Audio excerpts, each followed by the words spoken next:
is one of our most primal. But the chefs who stand before us are men of unimpeachable sophistication. This is not a fight among enemies, but rather a band of culinary brothers putting one another to the ultimate test of their skills. This is Iron Chef America, the Battle of the Masters.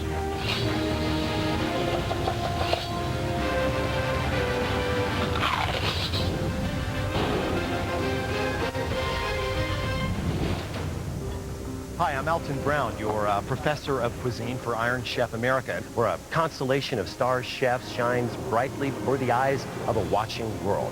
It looks like our chairman is ready to make the formal introductions. He's got some up his sleeve. I know it. The chefs who grace us with their presence are truly the best of the best. First, Wolfgang Puck. Second, Mario Batali.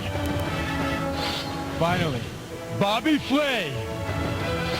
Puck, Batali, and Flay, 3 chefs from America's pantheon of great culinary minds.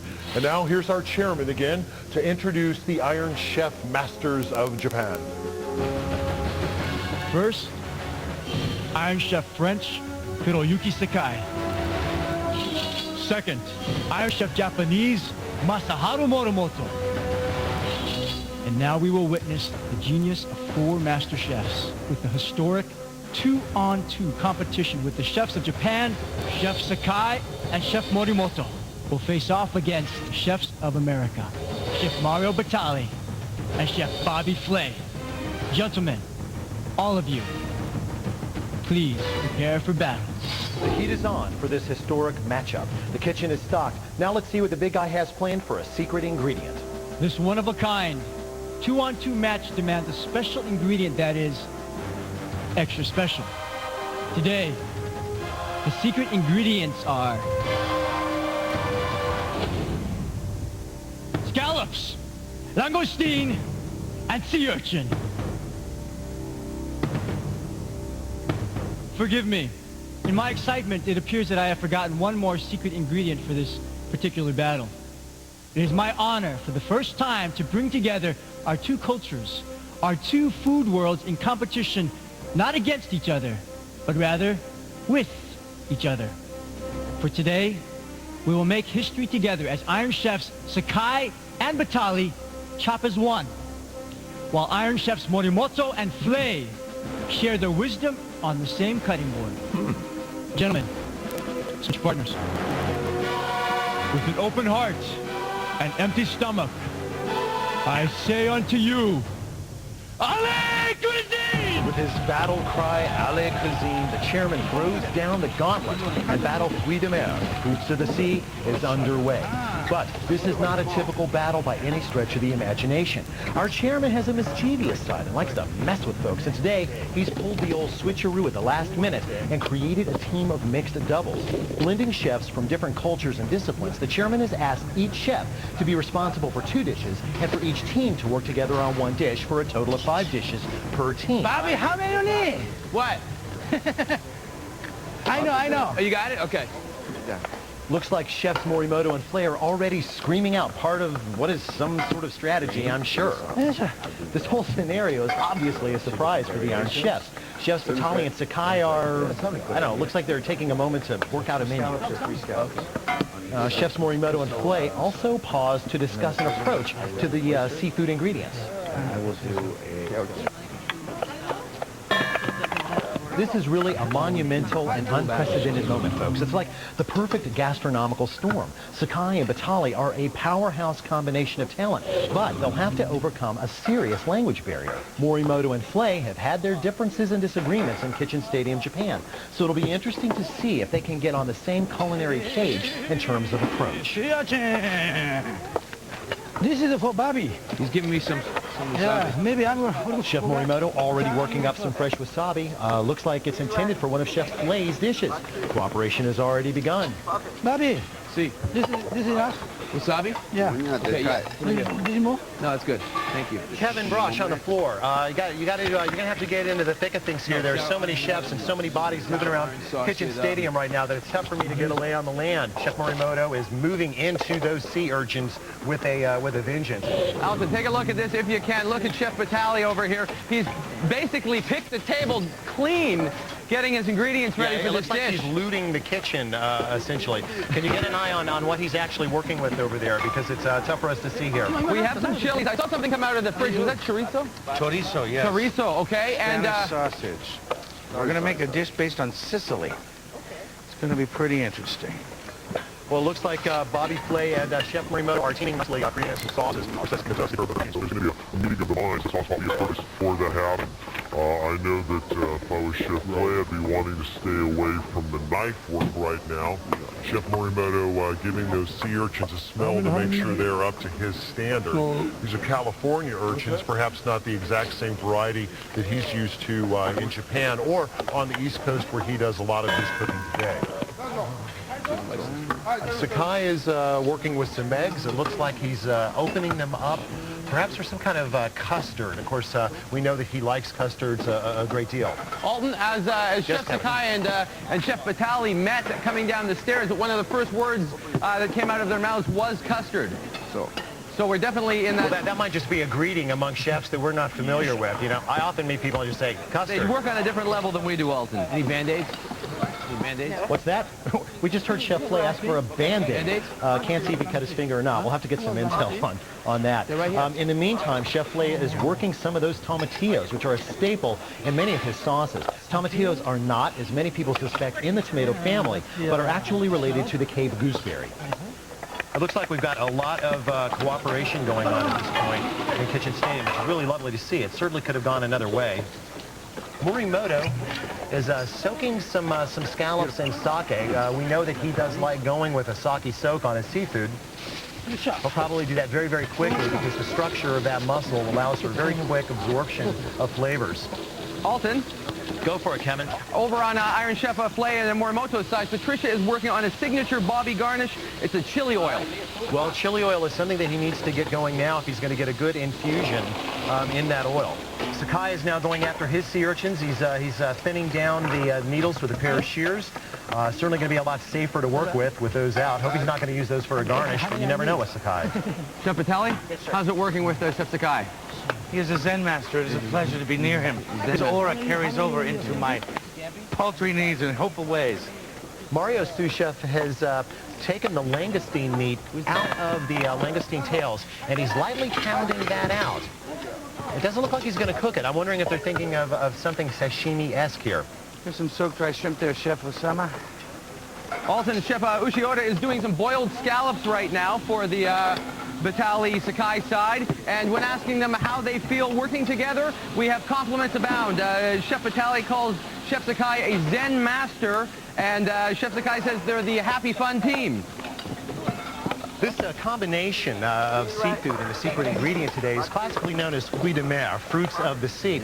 And one of the ingredients is kind of confusing for a lot of American cooks because it doesn't have a very set definition, and that's the langoustine. Now this is, technically speaking, a langoustine. It looks a lot like a really, really big shrimp, but it does, like a true lobsterette, which is what it is, have little bitty pinchers in the front. Now, a lot of cooks here in America think that any big shrimp is a prawn, but that's not really true. This is just a really, really, really big extra jumbo shrimp. This is a prawn. Just a little clarification for American cooks who may not have run into this before. And now back to the floor action. I'll cook this later. Looks like Mario's making a broth of some type with a roasted shrimp, dried shrimp, olives, chorizo sausage. Kind of sounds a little bit like a bouillabaisse after his own fashion. You know, some of the fruits de mer will end up in broths, to be sure. Chef Morimoto has started a shellfish broth of some sort. Over on Chef Sakai team's side, one of my very favorite tools that's often used in Asia is this rotary peeler or grater that can make very, very, very long strips of things like potatoes, apples, rutabagas, whatnot. He could be making that into literally noodles, depending on how he cooks them. You know, it's a little early to really figure out what the chefs have in mind. They're still in the prep phase. It's a really tedious part of the battle where the chefs have to dig in and commit to their battle. A classic mignonette sauce. It's for shellfish that are impersonating oysters. Welcome to Iron Chef. Well, thank you, Chef Flay. And we'll see what the other three chefs are up to when Iron Chef America Battle of the Masters returns. 15 minutes into their battle, and there's enough seafood out here to feed a small Mediterranean country. The chairman has assembled a special panel of 4 judges today who will taste and comment on the seafood creations destined for their place. To introduce the judges, my colleague on the floor, Kevin Brosh. Thanks, Alton. First, a fellow who, as the food expert on the red-hot Queer Eye for the Straight Guy, has helped countless clueless heterosexuals. He's also a contributing editor to Esquire magazine and the former restaurant critic for Chicago magazine, Ted Allen. Next up, an anchorwoman for Extra who really knows how to dish. She's as comfortable in the kitchen as she is on the red carpet. Dana Devon. As the bleached blonde Gunther on Friends, he kept the cappuccinos flowing at Central Perk. James Michael Tyler. He's the witty award-winning food critic for Vogue who trained at Harvard Lampoon. Please welcome Jeffrey Steingarten. Okay, trying to get back in on the action. Massive amount of scallops over there that the chef Mario Vitali is dealing with. Chef Sakai, I'm wondering now if he's going to make little fried baskets out of these potato strips. What is that? Do we have a whisk? Where? Oh, thank you. Over on Morimoto's side of the equation, the scallops that he had soaked earlier have now gone into the rice cooker. We have fire.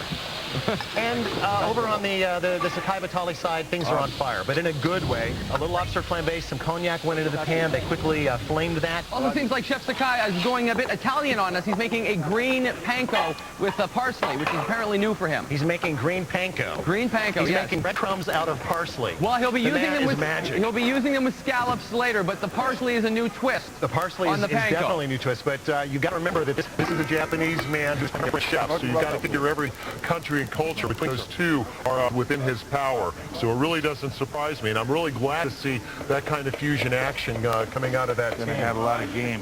Mario is working something called a Sicilian life art sauce, from what I understand. It's got almond in it, chili peppers, and white wine. And that's going to couscous, I believe, if my lyrics on the floor are correct.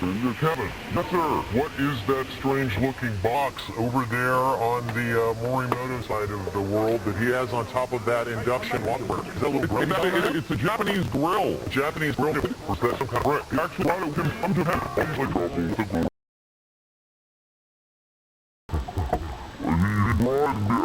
He bought for a gift in competition against Bobby Flay, but now he use it with him.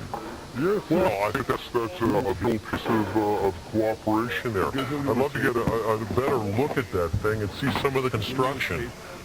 Oh, there's the grill. Now that looks like it was literally out of a couple of cooling racks that are common in most restaurant kitchens, and they've just laid that across. Very interesting. So over here, Morimoto, Chef Flay are working kind of in the brigade system where different chefs are responsible for different parts of the food preparation. Chef Flay is serving as the saucier at the moment, creating the sauces, and Morimoto is leading the fish station. He's actually going to be responsible for cutting and cooking the fish. And this is interesting because all chefs around the world are familiar with this system of working in a kitchen, and they've decided to use it as a default because it's something they both understand and probably employ in their own restaurants. I love that double knife action that Morimoto uses on the sea urchins. It's very elegant. They get a beautiful look at the potato rope, literally, that is wrapped around the langoustine tails by Chef Sakai. Beautiful. I'm hoping that he's going to fry that. Maybe a quick steaming and then frying to crispen that up. Now, I am being told now that Chef Flay has indeed cut his finger. You can see him wrapping some tape around his right hand. If memory serves me, I think when Chef Flay competed against Chef Morimoto a few years back, he cut his finger then as well. We'll have to see if that becomes a handicap for the team. Chef Flay, are you okay? Yes, sir.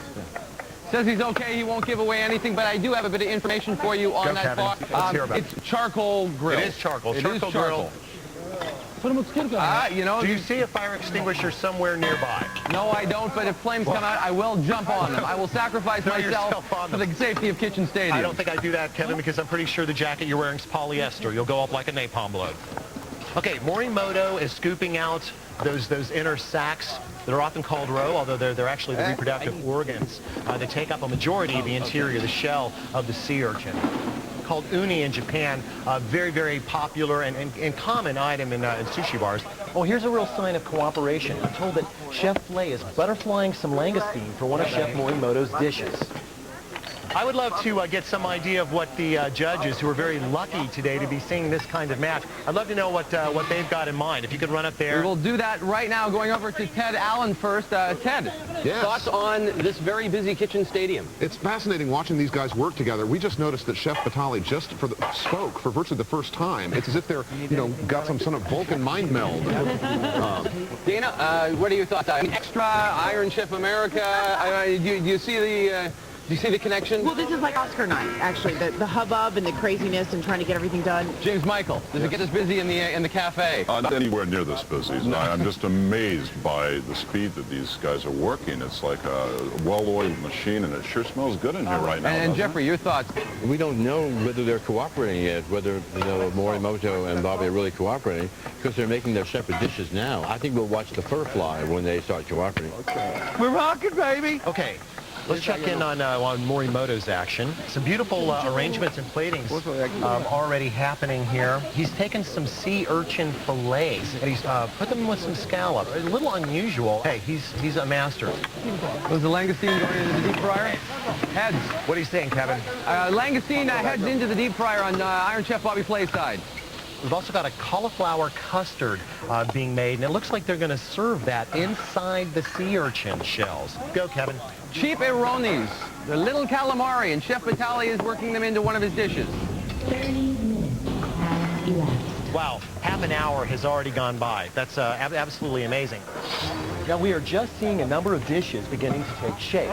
Team Sakai Batali is in self-described Zen mode. Chef Sakai continues to wrap his shoestring potatoes around langoustine. Chef Batali sort of bouillabaisse and couscous coming together. Chefs Flay and Morimoto continue to work those sea urchins, and langoustine heads are in the fryer. That grill and Chef Flay's finger may prove to be an incendiary combination. We'll find out when Iron Chef America Battle of the Masters continues.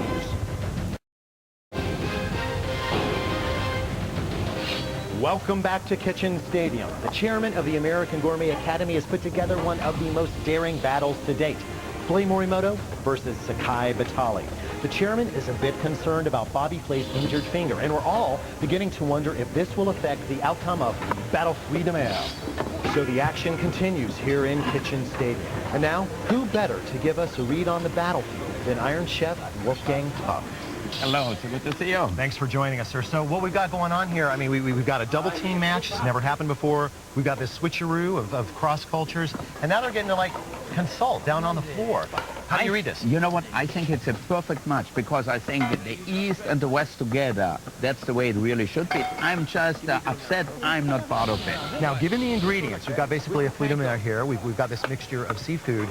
How do you think that plays against the strengths of these chefs? I really believe it's great for the Japanese chefs because they really cook a lot of seafood in Japan and Morimoto in Philadelphia. I think it's also great for Mario because the Italian cuisine is a lot about seafood. And I think Bobby Flay certainly will make something really interesting with his Southwestern flair. Well, Chef, thanks so much. I hope in this case that too many cooks do not spoil the They don't want to spoil anything. We're going to be in for a great treat. Thank you, Chef. Okay, the langoustine has come out on Morimoto's side. It's a Hong Kong-style preparation, I understand, containing dried shrimp, dried scallops, chili peppers, actually, shallots, garlic, oyster shrimp. It looks like the sea urchin over on the Flay Morimoto side is going into the oven. I can't see whether it already has that cauliflower soup in it or not. It does. It does, Alton. Chef Sakai is making some sort of batter right now with flour, egg, curry powder, baking powder, and peanut oil. So maybe he's making fish and chips. Huh? Maybe that's going to be more like a crepe batter. Looking at the consistency of that, it certainly could be. Or maybe some kind of little flat pancake. We're getting word that it might be like a very delicate scallop fritter. Fritter? Okay, well, fritter is basically... Again, I'm validating you. I'm validating you, sir. You are correct. Basically, a fritter is a pancake you drop into hot oil, so... Bobby's making a yellow roasted pepper sauce, and he's added some miso and possibly some rice vinegar to it. So he's really going cross-cultural. If you've ever had miso soup in a Japanese restaurant, that has miso in it. It's definitely indicative of that flavor. And by the way, in Japan, they usually have that for breakfast. Now, they pulled out some foie gras on the Morimoto side. If they are actually going to steam those scallops, then they might want to put the foie gras on top of that. That would certainly make some sense. Bobby, you don't know how to use a blender? Come on, what's going on here? You're having some fun now. I'm taming the blender. Okay. This sauce is a yellow pepper sauce with miso, habaneros, some honey. This is in honor of Mr. Morimoto, and of course the yellow pepper kaga. Bobby, this okay? Yeah, thank you. We get some word on the floor from Chef Flay, who's finally had some time to come up and give us his opinions on what's happening this afternoon. Okay, it looks like Chef Sakai is now getting around to dredging those scallops. He's dipping them in a little bit of beaten egg so that he can get some glue, essentially, to hold that breading on. And he's very carefully dredging them on one side only, on the panko breadcrumb and parsley dredge that he made. Chef Sakai. Still not? Look at this. So, look at this. We've got Chef Vitali sharing a bite with Sakai. You think it's good? Chorizo broth, huh? Yeah, baby. It's got the Sakai. So they're sharing it. They're seeing what they think of the food. That was just love. Ooh, I thought I smelled something burning over there. I burnt the sauce. I burnt the oranges. So while everything is going very smoothly on the other side of the kitchen, Chef Flay seems to have lost sight of one of his sauces. He's now got an injured finger, burnt sauce. What else can go wrong? Alton. Go, Kevin. Right now, Chef Sakai is placing the eggs into the bamboo steamer. Okay, those are the chicken eggs that we saw Chef Sakai ever so delicately cutting into earlier. Is this something? Chef Flay still struggling with that blender. Looks a bit concerned. What do you mean if it doesn't turn out? Why? It's going to have plenty of time to set. 20 minutes to go. 19 minutes, 57 seconds. Bobby's sous chef is searing off some scallops, it seems. And she's got some sherry vinegar and honey and Serrano ham. Now, the ham is going into the deep fryer. You know, Serrano ham is a Spanish ham, similar to prosciutto, but a little bit sweeter. Butter. Kevin, I'd love to know what Chef Sakai is... his sous chef is starting to cut up over there. I see some fast chopping happening over there. I'm thinking that that's a black truffle, but I didn't see it come out in its whole... It is black truffle, Alton. Okay, black truffles, one of the most cherished ingredients by chefs world round. A fungus that looks a lot like a clod of dirt. Usually grows around the base of large oak trees in parts of France and certainly in Italy. Hunted out by pigs and dogs. Although pigs are better at finding them, they very often eat the truffles they find, so dogs are preferred. And it does sound like that will be used in the sabayon.